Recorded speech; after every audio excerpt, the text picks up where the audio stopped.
Hi, Body and Messiah. We're back for another aspect of Sadrico Bible Studies where we're covering level setting again for those who may be new to Sadrico Bible Studies, where we are discussing briefly something associated with current day prophetic images or actual prophetic verbal statements given in the Word of God in the book of Revelation, specifically Revelation chapter 17. When I was younger, like in my teens and my 20s, I used to be confused about how the Older Testament followed through with prophecy. And also, I can see some aspects of future prophecies in the Older Testament, but it became much blurry when I started looking at the book of Revelations.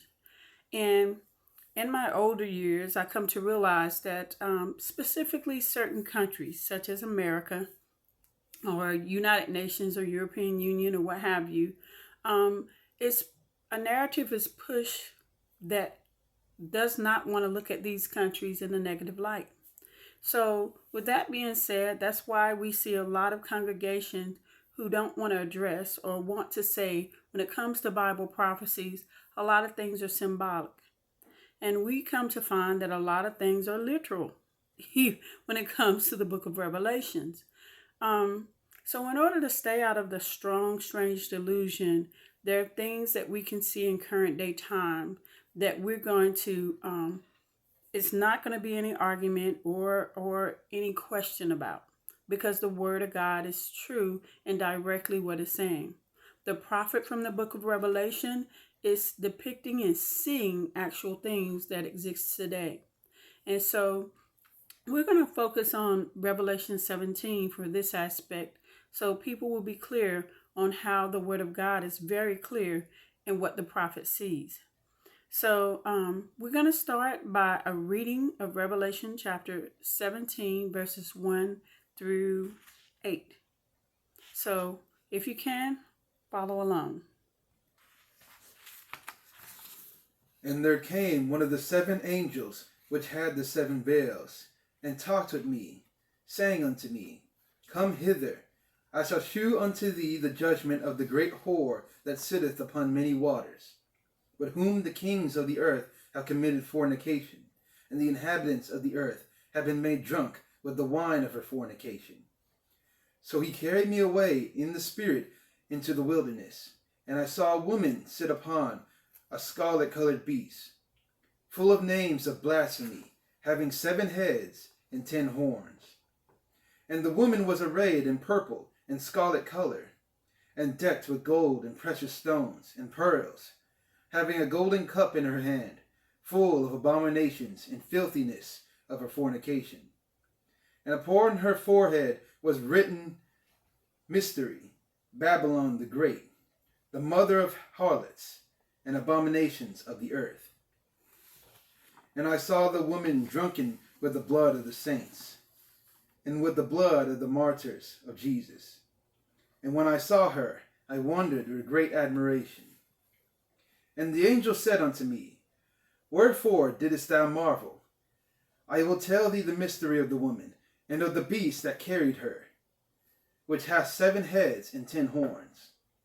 The beast that thou sawest was, and is not, and shall ascend out of the bottomless pit, and go unto perdition.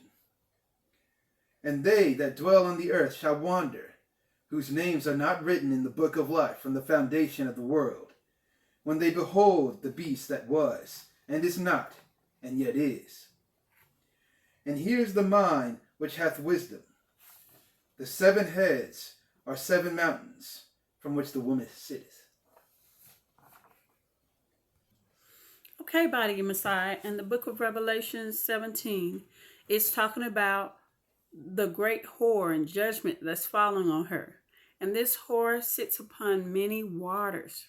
Okay, I used to be confused some time ago, probably not that far, maybe like 10 years ago or so. And then I began to realize what the prophet was seeing. So I'm going to hold up some images that I took, off the internet of particular statues or images or particular little g's, gods and goddesses, okay? So, as you can see here, this is a depiction of Apollo, right? From Roman Greek time. This is the image of him. This is an image of his twin sister, Dana, okay? Who's also known in Greek mythology as Artemis. Okay. The Statue of Liberty, which is located in New York, is based off a depiction of her. Okay? Dana or Artemis. There were a lot of satanic sexual rituals that occurred based on this particular Greek/Roman little g goddess. Okay? And the Statue of Liberty is modeled after her. The original depiction of the Statue of Liberty that the French wanted to share with the U.S. was depicting a female African slave who had chains, who was breaking out of those chains. But the U.S. didn't want that, okay? And so you end up with this depiction of the Statue of Liberty based on a Roman idol, okay? Sitting on many waters, the Statue of Liberty in New York has many waters surrounding it. You'll see if you read on in Revelation chapter 17 that is many nations, tongues, nationalities, which is all throughout the United States. But also when you look in the book of Revelation, it's talking about a woman who's riding on a beast.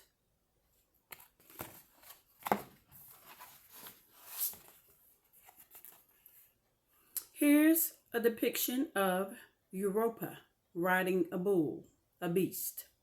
Okay? And this is a symbol of the European Union. This is based also on Greek Roman mythology, right? So this little g, the beast is also a little g, representing Zeus, what have you, or basically it's Satan. It's the beast system, okay? This woman riding the beast, a lot of satanic rituals were done based off her, okay? Europa, right? So you have these countries that are depicted by these symbols who have made a lot of wealth off the martyrdom, off of the oppression of others, okay? The blood of the saints being spilled, especially the blood due to slave trades throughout the world, okay? So slave trade is not the only thing, but that is one major aspect of it, right? So when we looked at the beast, what it's equivalent to, the United States, the World Trade Center was the place where all money, a lot of countries made a lot of money based off world trade in New York. In front of the World Trade Centers, there was a beast or bull that was in front of it, representing it, okay, representing the money. You have today in Belgium a system that's called the Beast, the Belgium Electronic Accounting Surveillance Terminal, okay, where they're trying to build it up to track every transaction throughout the world. And I think they're there, okay? So body of Messiah, we don't want to be confused about these depictions as they're happening now today. What the prophet saw, this exists today. So body of Messiah, I just want us to be clear on that. We don't want anyone to fall by the wayside or think that our focus is ever going to deviate from the truth. It will always be at the forefront of how we worship the Most High God. He said those who worship him will worship him in spirit and in truth. And so, Body of Messiah, I hope this was eye-opening for you, for those who are just now joining. And as we move forward, you're going to see more and more of this information being revealed. If you're troubled in your spirit, please submit yourself to the Most High. Be comforted by him, because you are alive and able to view this video for such a time as this. So I pray that you're able to be encouraged and know that we are living in the latter days, but also that God has an expectation for you. Share His word. Acknowledge the entire truth of His word, but also acknowledge that His Son died for our sin, and His Son will one day return to put an end to all evil. So we have to make sure that we're on the right side. We have to make sure to let our family know. We have to make sure to comfort our next generation, to trust in the Most High with all our heart. Well, Body Messiah, this is the end of one aspect of a lesson. I hope you're able to join us for many more. And as we always say to you, may Adonai cover and surround, shield and protect you all, and envelop you all with His shalom peace. Goodbye.